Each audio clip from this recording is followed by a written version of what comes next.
Assalamualaikum warahmatullahi wabarakatuh. Perkenalkan, nama saya Nisina Zalfa Katira dengan yang terakhir 15. Pada video kali ini saya akan membuat video tugas UAS tentang menjelaskan beberapa pertanyaan setiap materi yang sudah diberikan oleh Pak Sugi.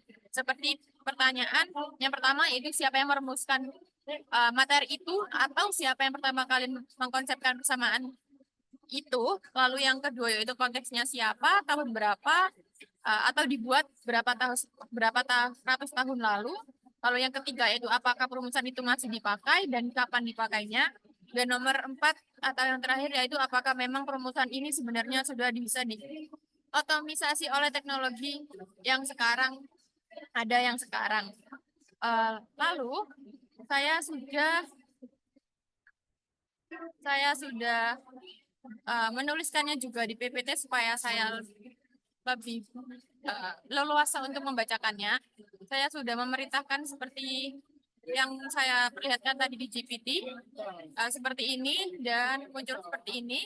Lalu saya akan membacakan dan sedikit memahami tentang setiap materi dari pertanyaan 4 tersebut. Yang pertama yaitu the Euler equation. Perumusnya yaitu Leonhard Euler, seorang matematikawan dari Swiss.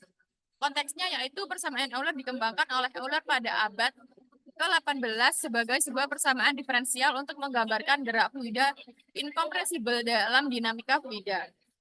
Dan penggunaannya saat ini, persamaan Euler masih digunakan secara luas dalam fisika, khususnya dalam studi tentang dinamika fluida incompressible dalam dinamika fluida. Studi dinamika fluida untuk menggambarkan aliran fluida dalam berbagai konteks termasuk aerodinamika dan hidrodinamika. Lalu otomisasi teknologinya yaitu permasalahan Euler dapat diotomisasi dengan teknologi saat ini dan digunakan dalam simulasi numerik dan komputasi untuk memodelkan aliran fluida yang kompleks. Yang kedua yaitu tentang materi the Brachistochrone problem ini.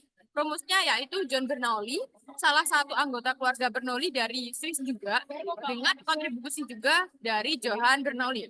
Konteksnya, Brachistochrone problem pertama kali diungkapkan oleh Johann Bernoulli pada tahun 1696, merupakan masalah matematis untuk menemukan lintasan tercepat yang diikuti oleh sebuah benda yang bergerak secara gravitasi antara dua titik.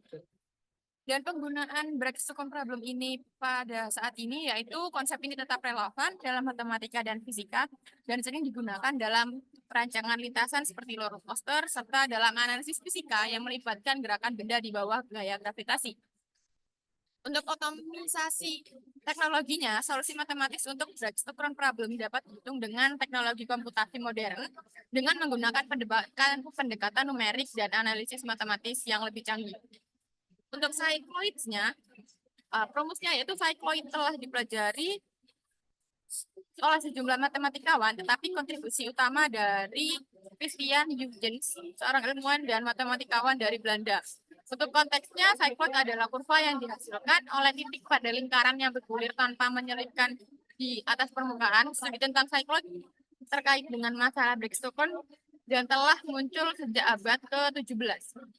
Penggunaan saat ini, cycloid digunakan dalam berbagai aplikasi teknik dan fisika, seperti dalam perencanaan roda gigi, lintasan roller coaster, dan dalam mekanika fluida untuk menggambarkan aliran fluida di sekitarnya. Lalu, several dependent variables. Rumusnya oleh Joseph Louis Lagrange pada akhir abad ke-18. Konteksnya adalah Joseph Louis Lagrange mengembangkan teori variasi dan persamaan diferensial parsial pada akhir abad ke-18, sekitar 200 tahun yang lalu. Penggunaan saat ini konsep variasi dengan berbagai variabel dependen digunakan dalam pemodelan matematis yang kompleks seperti pada mekanika fluida, elektrodinamika, dan sistem fisika lainnya di mana terdapat lebih dari satu variabel dependen yang saling terkait. Apakah perumusan ini sudah bisa diotomisasi oleh teknologi yang ada sekarang? Ya, metode numerik dan teknologi komputer modern memungkinkan untuk menyelesaikan dan menerapkan persamaan diferensial parsial dengan beberapa variabel dependen dengan efisien. Hal ini mendukung penggunaannya dalam berbagai aplikasi ilmiah dan teknis.